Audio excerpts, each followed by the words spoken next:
In her annual trip off of the model shelf, the USS Excalibur, in all of her battle-damaged glory.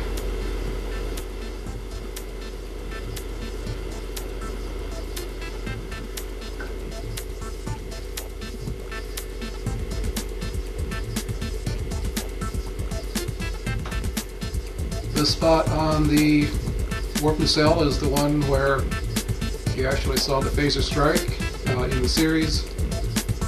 Fortuitously, that's where it struck because it had been a long time since I'd seen the episode, and this was built before videotape.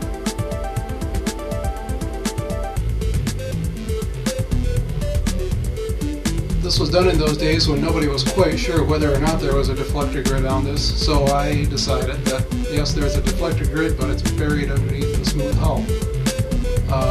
And some of those areas around the battle damaged portion show where the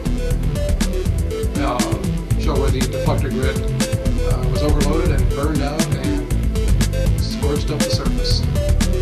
The damage on this part, this is the forward end of the warp nacelle. The main part of the damage is a plastic core from a paper spool adding machine paper. This was after they stopped using paper cores and made those little plastic cores that have the outer sleeve, the inner sleeve, and then the little ribbing pieces.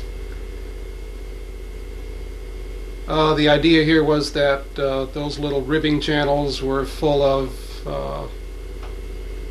antimatter intermix thingies that looked suspiciously like the intermix chambers that showed up in the first Star Trek movie in the refit Enterprise.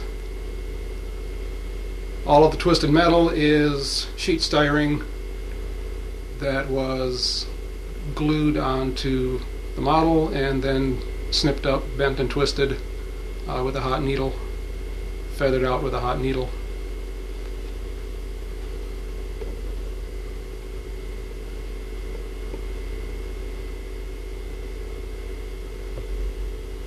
If we move up to this part of the model, this is the part that caught the brunt of the explosion from the warp nacelle.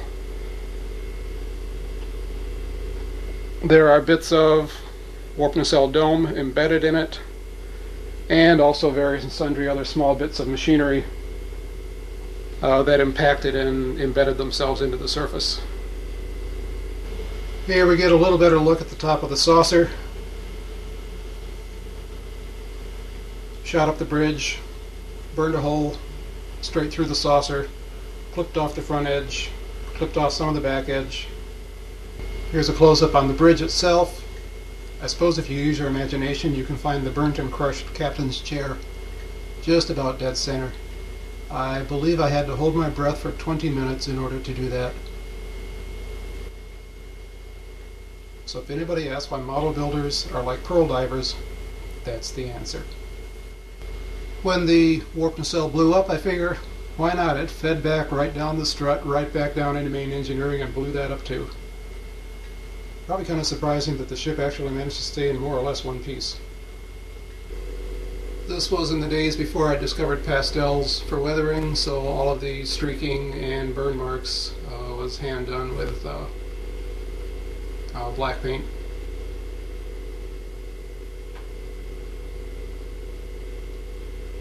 This metallic silvery bluish color, that's the color I decided on for titanium.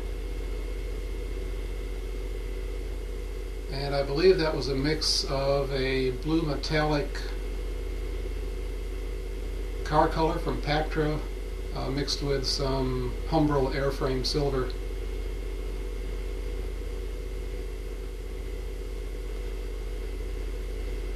The decal set for this is some railroad markings, block Gothic railroad markings, red pinstriping,